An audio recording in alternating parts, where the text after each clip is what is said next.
Welcome to On Texas Football. I'm Bobby Burton, your host, joined by Gerry Hamilton of On Texas Football. We've got the Saturday morning conversation, fellas. It is time for Gerry and I to talk a little Longhorn football on this scrimmage Saturday. Longhorns get going this morning with their scrimmage around 9:45. We'll check in with you guys sometime after that. But Gerry, let's talk this morning something you and I discussed, and we want to come out with a On Texas Football top 5 most important players for 2024. You and I stuck our heads together and kind of came up with this list. So let's start it off and really talk about where we want to go with it. And you and I both agree Jaden Blue has got to step up this year. A year ago, he had 65 carries, 396 yards, 3 touchdowns. He had more than 500 total yards of offense. He had 14 catches for another $135 and 1 TD. But this year, with the injury to Cedric Baxter, all eyes now in the backfield, at least from the running back position, are on young Jaden Blue. Yeah, no doubt about it. And look, he was going to have a huge role in this team. Cedric Baxter was the starter. Jaden Blue is number 2, so you could call him 1A, 1B. I think they were going to play a lot together on the field at the same time. Obviously, what you said, with the loss of Baxter, Blue becomes that much more important. But where I'm big on Jaden Blue is his versatility. His ability out of the backfield, I think, is the best Texas has had in many years from the running back position. So I kind of look for Jaden Blue that it's the rushing and receiving. It's the all-purpose yards combined are big for me with Jaden Blue.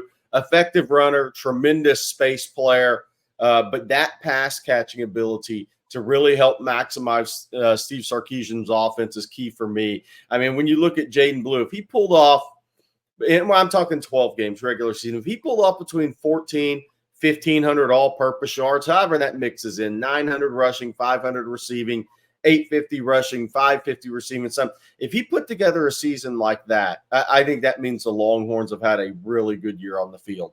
That versatility, his ability as a pass catcher is huge for maximizing Sark's offense. I agree with you. And look, the other piece of that is if he's playing that much, that means he's a better pass protector than he was a year ago. That means he's a more complete back. Yeah. Right. That's really why we think he's one of the most important pieces. He, as much as anyone, has to take that next step. He already showed that he could do a lot of it last year. But changing from one of the guys to the guy is a big step for anybody. So that's what they're going to be looking for with Jaden Blue this year. You read the stats. I mean, so he's going to jump from a guy that touched the ball, about 80 times last year? Yep, 79 times. To probably 190 to 200 touches this year in a 12-game schedule. So you're looking at 17-ish touches a game for him. That's a big jump for a player. And that's the opportunity you want to have. So he's going to have easily the best opportunity he's had at Texas and in college. Then it's going to be about handling that workload because it's different. I mean, a lot of people compare him to Jahmyr Gibbs as far as what he could do at the college level. Jahmyr Gibbs had 195 touches the 1 year at Alabama for about 1,370 total all-purpose yards. Now, Jahmyr Gibbs was used to a lot of touches at Georgia Tech. This is going to be brand new for Jaden Blue. Touching the football that much, taking that many hits. So also protecting his body is going to be key as well. Yeah, I mean, he's going to be the guy. Yes. Now Trey Wisner is going to play. We think Jared Gibson's going to play, but Jaden Blue is going to be – he's going to get the nod on the shoulder. You know what I mean? He's going to get the guy or the tap on the shoulder when it's time to go in. All right, number 4 on most important Longhorn list for 2024. This is funny because, Gerry, you and I did our list separately, and then we wanted to see what we thought separately and then kind of comb together what we put. You put Cam Williams at 4. I put Kelvin Banks at 4. So we're going to combine the two and say Cam Williams / Kelvin Banks. I said Kelvin Banks. I'll go first. You can tell us why you think Cam Williams belongs in this spot. I think if you're going to maximize as a team, your great players have to maximize. And Kelvin Banks is a great player, in my opinion. He is probably the best player at his position on the team at this stage. I don't think there's actually any question about that right now. And he's going into a situation where he's going to be the left tackle in a league that specializes in getting after the quarterback with better defensive ends, etc. Kelvin Banks has been nothing but outstanding his first 2 years in Austin. I think he's going to be asked to do even more this year and maybe handle that left tackle job without any help or as much help from a tight end at times or as much help from a running back. We'll see if he's up to that task, but I absolutely believe he's one of the better players on the team, if not the best, and he's got to step up. Just not unlike Jaden Blue has to step up, Kelvin Banks has to take his from an All-American level to an elite All-American level. Yeah, so when I looked at it, I said, okay, I guess I expect Kelvin Banks to be that level player. So I don't expect him to have a junior year drop off. I think he's going to play like a first rounder, an all SEC, first, second team guy, whatever he ends up being, all American player. So when I looked at how is Texas going to maximize this team, I said, look, if Cameron Williams elevates himself to be a one and done starter off to the NFL, which is possible. Amarius Mims did it at Georgia last year. He started 8 games, went in the first round. I'm not saying Cam Williams goes in the first, but if he has a really good season where he goes pro, that means he's probably a first or second round pick. And if he has that type of year, Texas probably had a hell of a season on the field because we know Banks is going to be a first rounder. If Cam Williams on the opposite side plays like a potential first, second round type of guy, that's 2 big-time offensive tackles in the SEC against a schedule with a lot of really good defensive linemen. So I guess I have the expectations for Kelvin Banks. I totally get where you're coming from. He has to stay healthy and have a really good year. I look at Texas and say, if Cam Williams if he's a one-and-done player, which is possible, I'm not saying it's for sure going to happen. There's a lot that plays out. That means he played really well against Michigan, Georgia, Texas A&M, some of those defensive line teams with really good defensive line and NFL draft picks opposite him. If Texas has 2 first, second round level offensive tackles this year, there's a good chance they're playing in December. Very good chance. We could have wimped out, kind of just said the entire offensive line, because I thought about putting Jake Majors in my top 5, actually, Jerry, because I think that he's going to be a focal point. Teams are going to try to push him around a little bit. And he's got to be up to the task. I think he is.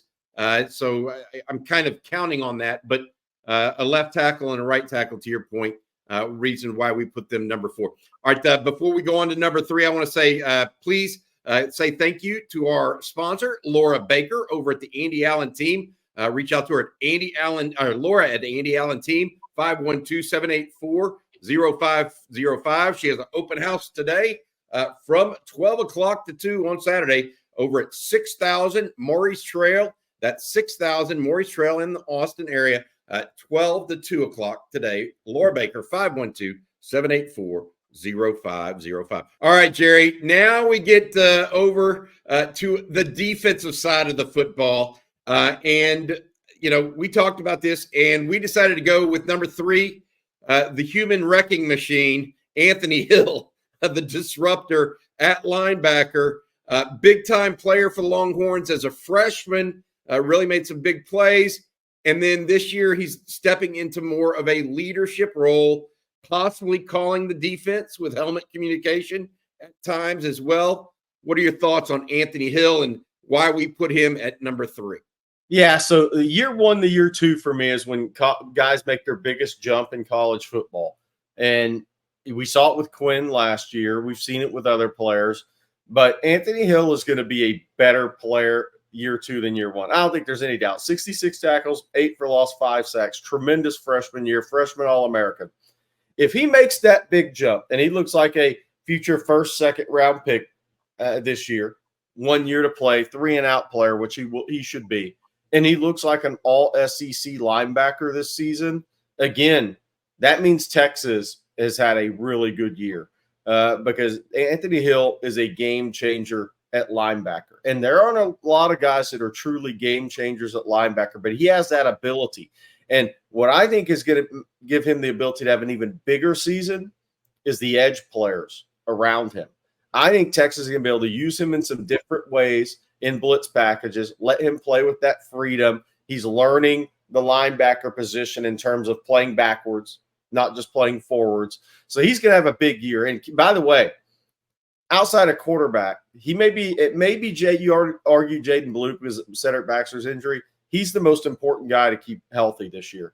There's a big drop-off. Anthony Hill is not replaced, and he is the leader of your defense, Bobby, and arguably the best player. Him or probably the next guy we're talking about. But if he plays at an all-SEC level this season, again, the way I look at this is who has to play really well for Texas to be playing in December. If Anthony Hill plays at an all-SEC level this year, like Cam Williams, and Jaden Blue, there's a good chance Texas is playing a December football game.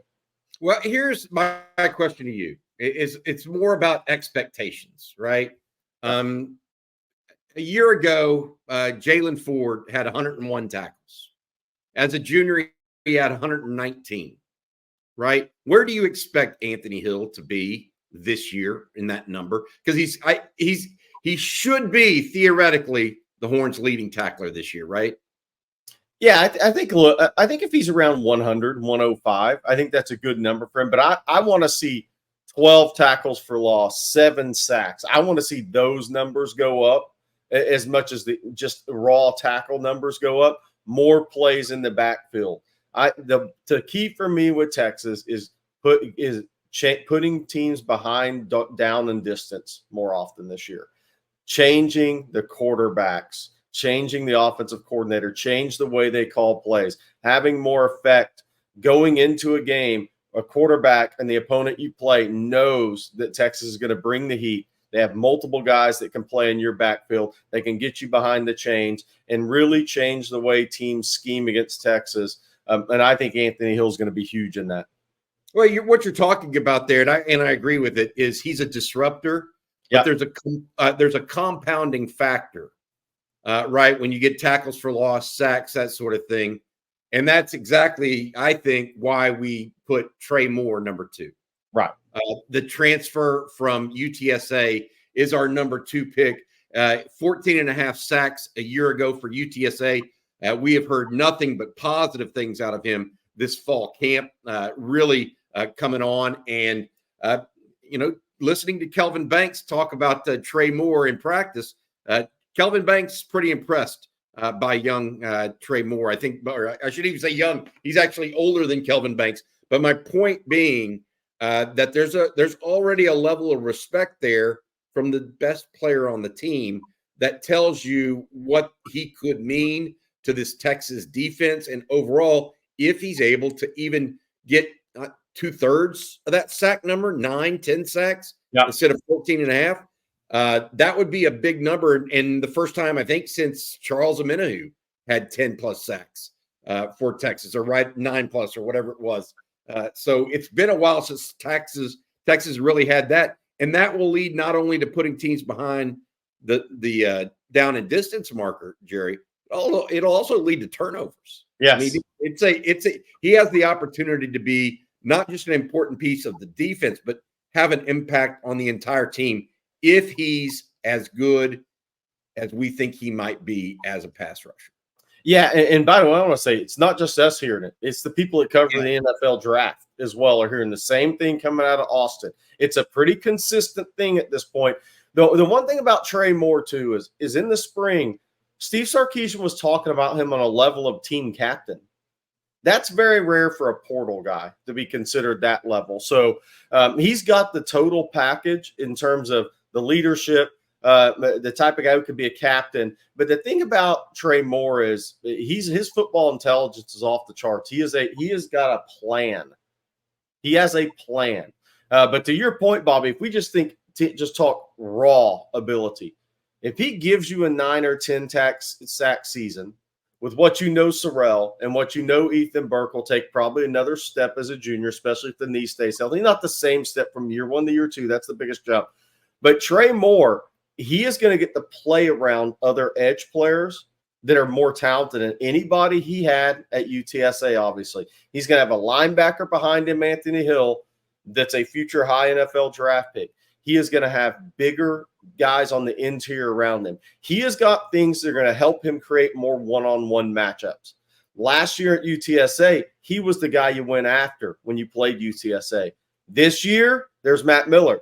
This year, Trey Moore's got multiple NFL draft picks and future NFL players around him on a defense. All that's going to do is make Trey Moore better. And like Anthony Hill, Trey Moore, and I'll throw Colin Simmons into this, even though he's not on the list.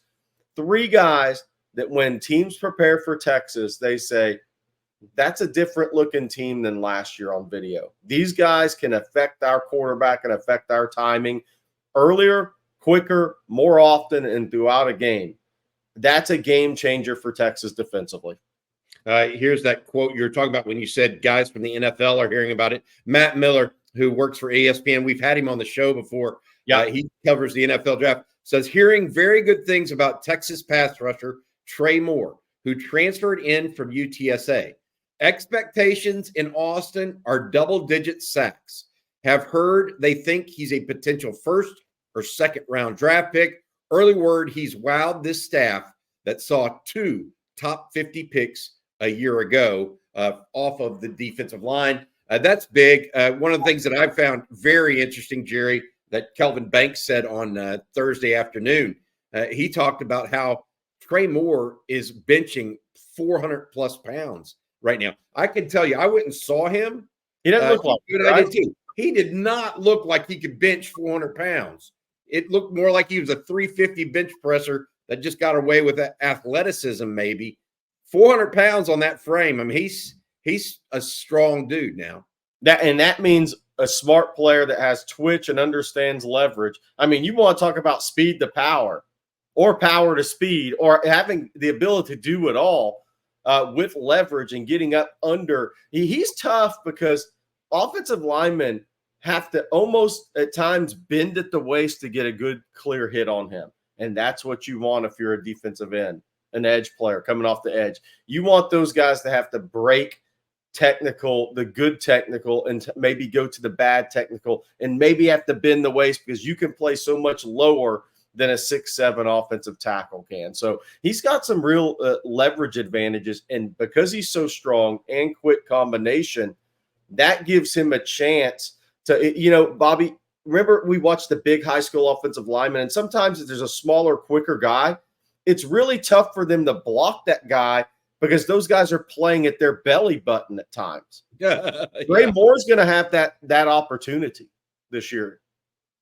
He is not the biggest guy. I tell you what, the first time you see him on the field, because he did not play in the spring game. The first time you see him on the field, you're going to say, wow, that's you think you're going to see somebody much bigger, and then you see him out there. We'll see how that goes, but a very important person to this Texas team, I think, because of that compounding factor of what he can bring to the table. All right. No doubt who's number one, Jerry. Right. Quinn Ewers, quarterback. As Quinn goes, this offense will go. Steve Sarkisian will go, and I think the wins will follow. That's the reality of it. You talked a little bit ago about how Quinn made such a leap from his first year at Texas to his second year at Texas. Could not agree more. Okay, first year at Texas, 141 of 249, 56% completion ratio. This past year, 248 of 351, 70.7 completion ratio. 21 TDs to 6 interceptions this past year, 14 and 6 of the same number 2 years ago. If he could keep climbing while, indoctrinating, so to speak, new receivers, that's going to be really, really impressive. I do think he's got more outlets now. Not only is Jaden Blue a skilled receiver, but so is Trey Wisner. I think Amari Niblack, Gunnar Helm, and Juan Davis. He's got 3 tight ends now. He probably has some confidence in. While he's mixing in these new receivers, he's got all the toys, and he's got Sark calling plays, right? So Quinn's got a lot of pieces of the puzzle here.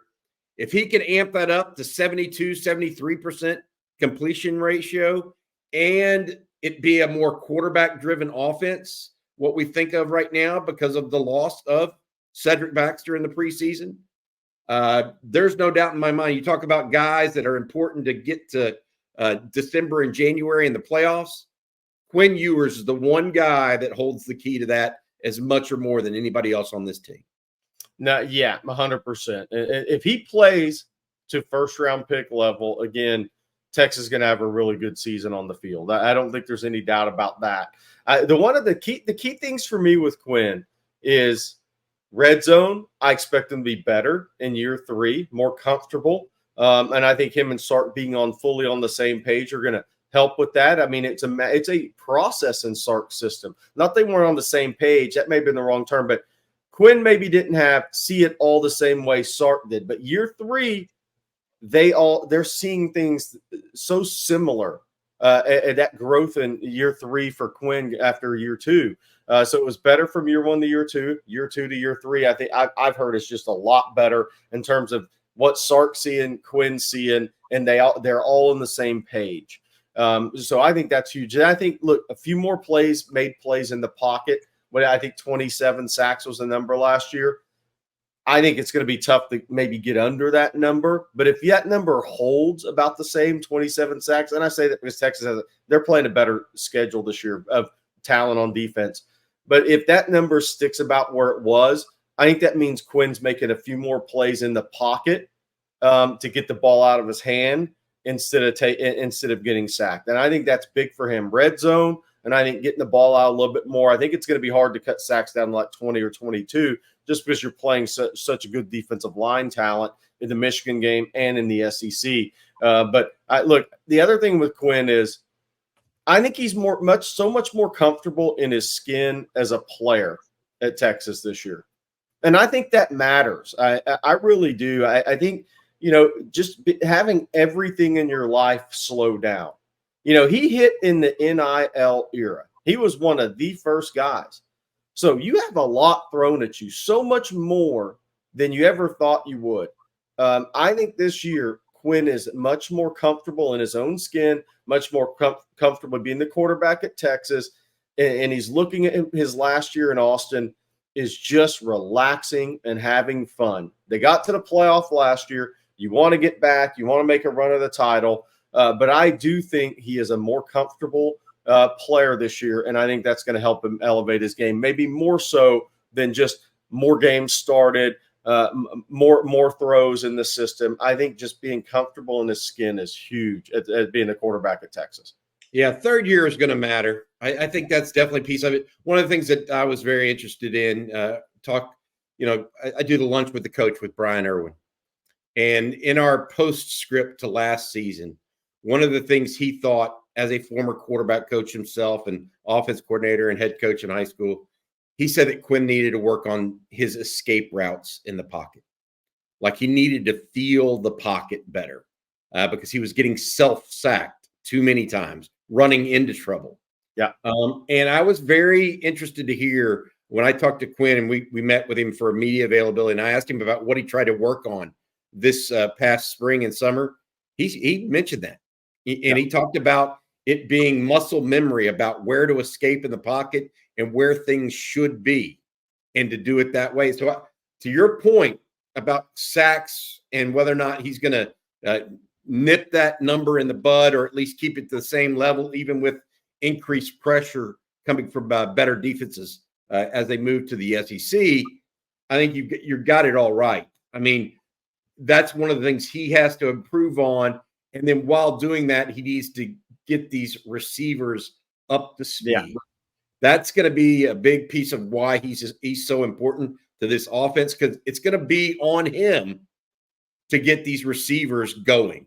The receivers are almost all new.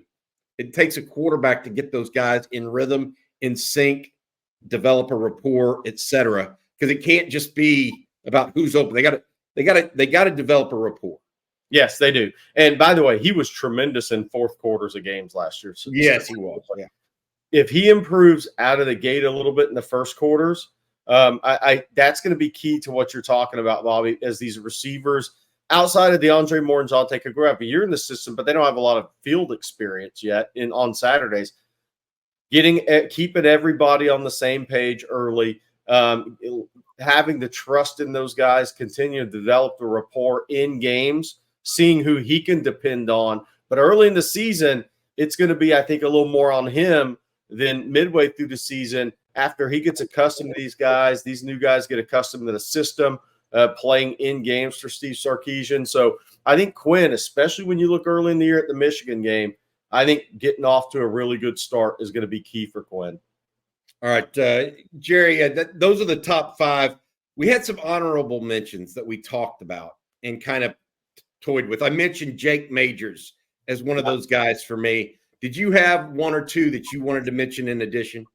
Yeah, I think Alfred Collins needs to have a 3rd or 4th round NFL draft pick type of season, which would be the most consistent season he's had at Texas. I think you also look at a big one for me is Amari Niblack. Not that he would be on a top 5 list, but he needs to be an honorable mention guy because he is a guy that Sark can move all around. He can move him all around the chessboard, and he's similar to Jaden Blue in that every time he runs a route, he is a mismatch on some level. So him having a really good season, maximizing what he can do in this Texas offense, and so key for me. With the loss of Cedric Baxter, I think Texas' plan will change a little bit. They want to be as close to it as they can, but it'll change a little bit.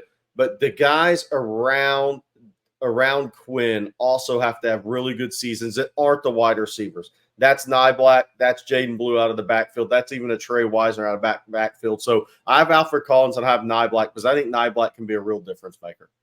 I would add Manny Muhammad to that list. Yeah, I agree with that. 100%. Maybe Jahdae Barons. They need somebody in the secondary to make some, off-schedule plays is the best way to put it. They need a playmaker back there to capitalize on maybe what Trey Moore and Anthony Hill and those guys. That may be Makuba. Yeah, could be. All right. But Manny Muhammad's a great call, by the way. If we made a list of guys who have to stay healthy, I'm not sure Anthony Hill and Manny Muhammad aren't 2 and 3 behind the quarterback on that list. Yeah, absolutely. All right. That's going to do it for today's Saturday conversation. Thanks for stopping by this morning. Again, we'll have more from the scrimmage later today. They get started around 9:45 this morning. Also, don't forget about Laura Baker. She's got an open house today from 12 to 2. Give her a call at 512-784-0505. That's over at 6,000 Murray's Trail, 6,000 Murray's Trail. All right, Jerry, thank you so much. I'll see you again later today, bud. Let's do it.